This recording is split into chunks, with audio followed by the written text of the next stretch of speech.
We got another money video, money hacks, financial hack. Y'all know I'm big on these videos, man. You know how to never go broke, how to always make sure once you up, you stay up. That's the goal in life. The goal in life is not to just get to financial security, it's to have financial security forever after that. See, me, I understand how money works. Even when I didn't have money back in the day, I knew how to get money and I knew how to keep money and I knew how to grow my money. You know what I'm saying? So the first thing when it comes to never going broke is you have to change your mindset.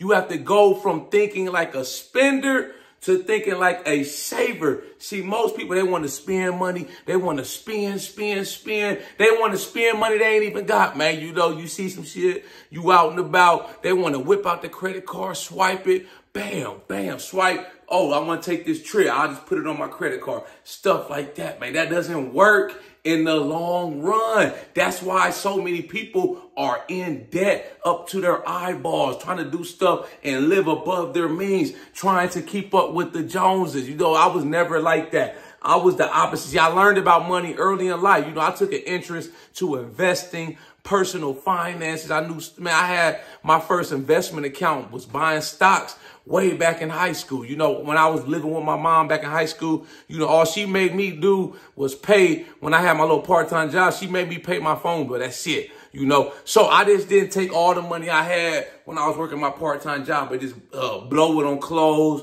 shoes, going out to eat shit. I was putting money in my pocket. I had a little stash. I put a shoe box, man, in between some of my other shoes, man. I was putting dollars in there, man. Before you know it, man, I had a few bands stacked up, man. You know what I'm saying?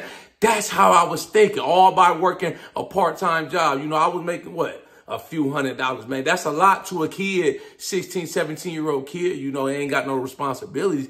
Like I said, you have to change your mind from being a spender to a saver. And if you in a relationship, you know, your girl, your boyfriend, husband, wife, they have to be on board too. It doesn't work if you are trying to be financially smart with your money and they want to take all the money and blow all that shit like it's going out of style. It doesn't work. You know, it's like you'll take one step forward just to get knocked back 3 steps, you know, because they want to spend everything in sight. They want to do this. They want to do that. You both have to be on board. We've probably seen I know I've seen plenty of relationships that have went south and ended up not working because one person was trying to be smart with the money and grow their wealth over time. And the other person, they had the opposite mindset. They wanted to spend everything. They wanted to keep up with the Joneses, man, worried about what everybody else got going on. Oh, they got that. Oh, I need to go get this. I need to try to one up on them. Fuck that. I'm trying to be up. I need my money good. That's how you do it right there. That's how you never go broke. You know, like I said, I was a kid. Even when I was in college, man, I had that entrepreneur mindset. See, you got to think like an entrepreneur too, man. You got to find ways to create money. You know, how can I make money, man? I'm in school, right? You know, I'm on a football scholarship, but you know, I'm there to go to class, play football. I don't really have a job, nothing like that. I'm like, you know, my mom, she worked 2 or 3 jobs just to raise us. You know, we grew up poor. She sent me some money every now and then, you know, for I could have some spending money in my pocket. I'm like, damn, I ain't really got no money to do what I want to do, stuff like that. You know, I'm in school full time. I can't really get no job. You know what I'm saying? So I'm like, bam, okay. I came up with an idea. You know, that's that entrepreneur in my mind. I'm like, I'm going to go. I seen, you know, if y'all remember the knockoff polos, the knockoff Lacoste, they still sell stuff like that. You know, I got a dude, you know, I know he sell all that stuff like a booster. He sell the fake Gucci, Versace, stuff like that. So I came up with this idea, man, that I'm going to sell some knockoff polos, Lacoste, Ralph Lauren. It may not have been the most honest, legal means of getting money, but hey, man, I was a kid entrepreneur, man. I'm trying to get some money in my pockets. You know, I could have been doing worse. I could have been out here selling dope while I'm in school, something like that, thinking I'm Tyreek off of Power. But now I'm like, man, you know, so bad. I found this website, China Cheap website. They said they'll mail you 10 Lacoste polos or 10 Ralph Lauren polos for $100. You know, so bam, I'm like, you know, anybody that wear polo or Lacoste, you know, a polo shirt's going to go about 80. It's going to run you about 70, 80, $90. You know, a lot of people on my campus at my college, they rock that. You know, I rocked it myself. So I found this website, man. I ordered them. I tested it out. I ordered a couple shirts. They came in. Boom. I compared them to the real one. Bam. You couldn't even tell the difference. I'm like, oh, man. I'm finna rape these fools on campus, man. So, bam, I ordered a whole bunch. I came up with a binder, man. I started with some of my friends, some of my teammates. Like, yo, I got these polos, man. I told them, my uncle, man, you know, he worked for a distribution center for Ralph Lauren or Lacoste. I told him that, and he used to send me stuff. You know, that's how I was getting my merchandise. They didn't know the difference, man. You know, we all 18, 19, 20, 21 years old. You know, unless you like a true polo Lacoste fanatic, you ain't gonna know the difference, man. The stitching is right on. You know, if it's like the emblem is turned sideways, you know, you got like the Michael Jordan shoe, you got him doing a Tim Duncan or Shaquille O'Neal dunk when he's supposed to be doing the jump, man, then you know something more. But bam, I got these shirts in, man, they was right on the money. So I'm like, bam, I'm finna flood campus. But I came up with a binder, you know, with all the pictures of everything I could get, man. You know, I started ordering them, man. I was get a 10 for 100 and some change with shipping, right? I turn around and flip them mugs. 50, 60 a pop on campus, man. They was buying them up. Boom. Dollars coming in my pockets, man. Bam. That's how you got to think. You got to think like an entrepreneur, man. You trying to have money in your pockets, man, and not be out here broke and starving. That's just a prime example right there, man. You know what I'm saying? This is the next thing, man. You have to be in control of your debt. Debt is slavery, man. You got credit card debt, car loans, stuff like that. We all got that, you know, but the key is that you want to try to minimize it. You want to try to pay it off as fast as possible. You want to get to the point, right? You know, this is what I do with my credit cards, where the banks, the credit card companies, they're paying you to use the credit card. So what I do, I put all my expenses, as many as I can, my monthly utility bills. I go out to eat, gas, food, grocery shopping, anything that I know I'm going to have to buy anyways, I just swipe it on my credit card. And what I do is I pay it off at the end of the month before the balance is due. That way, I don't owe a balance. I don't have any interest charges, none of that. And they, guess what? My credit card, they send me cash back rewards points. By the end of the year, I'll be having like $1,500, $2,000 play money. My birthday in December, I take a trip out the country every year for my birthday. That's play money. I take that $2,000. I'm going on vacation with that. That's my spending. That's my walking around money. You know, I'm buying cigars, buying bottles for the hotel room, going on excursions and stuff like that.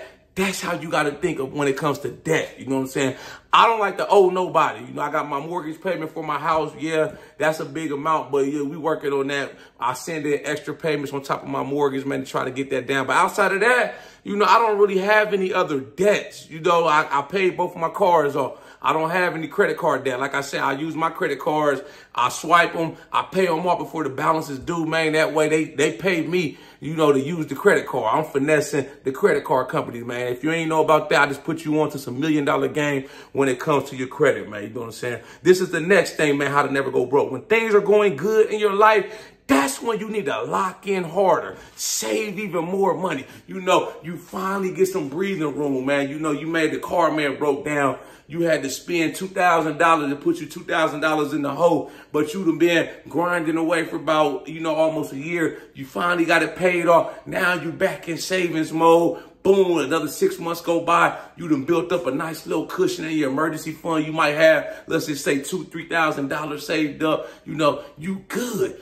But that's when, like I said, you want to lock in harder, man. Now, oh, man, okay, I'm up now. Let me run it up even way more. So me, I work a lot of overtime at my job. I'm a correctional officer. I take advantage of the overtime, man. And you know, it's a job. It's a staffing shortage. So that creates plenty opportunities to work extra overtime. So I pick up those hours and I take that money from those extra hours and I stack and I invest it. I don't go out here and live above my means, you know, trying to buy the biggest house I can, the newest, flashiest car, you know, shit like that, man. No, I'm stacking that thing for a rainy day because I know what it's like to struggle. I know what it's like, man, when you like, damn, man, if this don't work out, man, shit, if I miss a check, man, it's in the poorhouse. I'm gonna have to move back in with my parents. I'm gonna have to move in with a friend, stuff like that, man. The light's gonna get cut off. I don't know about y'all, but I don't like to go through that scenario. So I try to save and invest as much money as I can for a rainy day. You can never save enough. You see rich people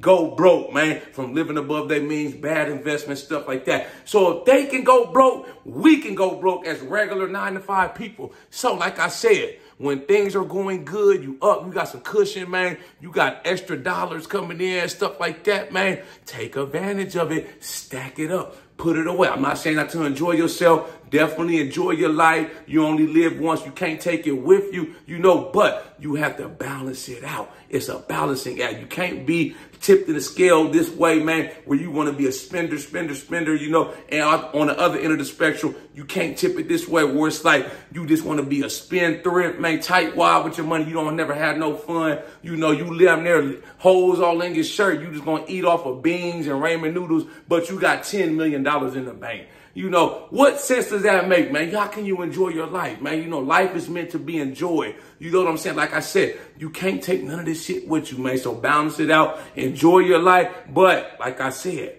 stack for a rainy day. You never know. You just never know, man. I don't know what life's going to throw at me next, but I want to be prepared as I possibly can. You know what I'm saying? This is the next thing, man. When you come across, unexpected money, you get an inheritance. A relative die or something, your grandparents, your dad, mom, somebody unfortunately passes away and they leave you a large sum of money. Or let's say you get a tax return. Maybe you was in a settlement and you got paid a lump sum of cash.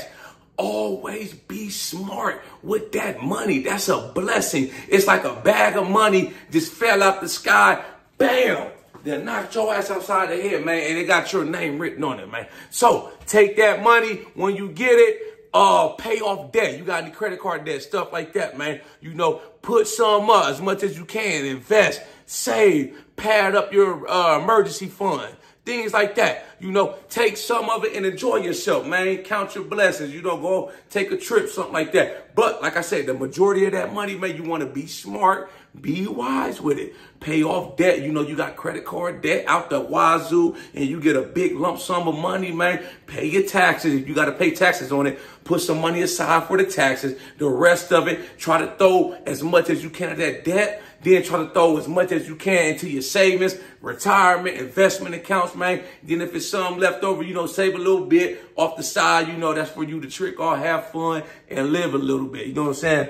This is the next thing and the last thing I'm going to leave y'all with, man. When it comes to never going broke, if you know how to not keep up with the Joneses, you always going to be good. A lot of people, man, they always worried about what the next motherfucker got going on, what they wearing, what car they drive. Oh, they just did such and such improvements to their house. Oh, they just took that fancy trip. Let me try to one up them, man.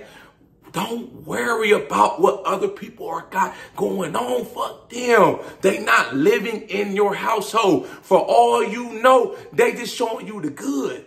They might not be showing you the bad. They may be miserable. They may be up to debt in their eyeballs, financing this lifestyle, putting on this facade for social media, man. They not showing you the bad, man. A lot of people out here really broke. They not really having it like y'all think. A lot of y'all on this video probably watching, y'all probably doing better than some of these people y'all see on social media. I'm just keeping it 100. You know what I'm saying? Y'all probably are, So you can't just go by the smoke and mirrors that you see online. You got to focus on what you got going on, and you got to stay on course with what you trying to do. Don't worry about them. I stay in my lane. You know what I'm saying? I can't afford to go out and get no Maserati, shit like that, man. Living an $800,000 house. It may come in the future, I may reevaluate it. I may gradually increase, as my income increases, but I don't want to outpace my income. That's the goal. You don't want to as your money goes up, you don't want to have that lifestyle creep, that lifestyle inflation. Some people, they go from making $40,000 a year to maybe $150,000 a year, man. Now it's like, oh, I got all this money. Let me go out and change my whole wardrobe. Let me go take these fancy trips, stuff like that, man. You got to stay down until you come up. That's how you stay up. Y'all like this video, make sure you subscribe to my channel at The Ghetto Bodybuilder. Follow me on Instagram, TikTok at The Ghetto Bodybuilder. I got the merchandise for sale on my website. The haters, man, we crushing the haters 2024. We gonna keep crushing them 2025. Cop you a shirt, all colors, sizes. I got hoodies, man. This hoodie season. Cop you a hoodie. If you into fitness, you trying to cut or bulk up, man, I got the fitness ebooks on my website, man, Ghetto Bodybuilder Coaching. Tap in with me on that, man. But yeah, man, I ain't going broke. You know, I grew up broke. I grew up poor. I'm not going back to that, man. I refuse. You know, so I'm going to do everything in my power to make sure once I'm up, I'm going to stay up. Y'all got any input, any advice, any comments, thoughts on this video? Make sure y'all drop a comment. I'll be sure to get back with you as soon as I can. Y'all know how we coming. Let's get motivated.